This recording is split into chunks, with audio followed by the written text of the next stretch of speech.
श्रावस्तमाम् ज्येष्ठराजम् ब्रह्मणाम् ब्रह्मणस्पदान शृण्वन्नोतवेस्तेदसादानाम् ॐ नमो महाभ्यो नमो अर्हतेभ्यो नमो युवभ्यो प्रमाशिनेभ्यः यजामदेवान्यदेशक्लवाम् ममाज्याय सस्यं समानृत्य देवाः ॐ ममत्तो न परिष्मावसरः ममत्तवातो अपां शृण्वान्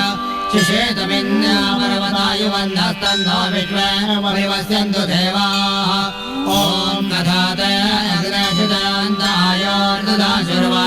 अग्नेशिदान्तायोर्ददाशुर्वाजेभ्यायुषाणाः ओयत्तो केतनो येतरानारतस्य सामन् प्रणयन्त देवाः ॐ यज्ञेन यज्ञमायन्त देवास्तानि धर्माणि प्रथमान्यासन्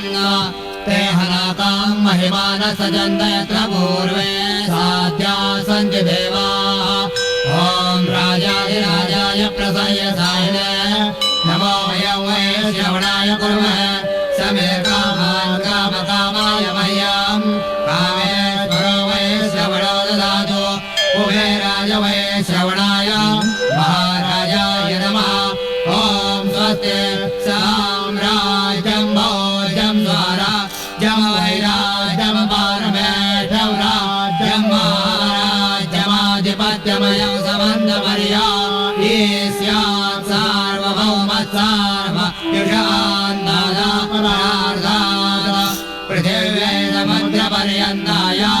एकराणिति तदप्येष श्लोको विगेतो मरुतः परिवेष्टारो मरुतस्यामस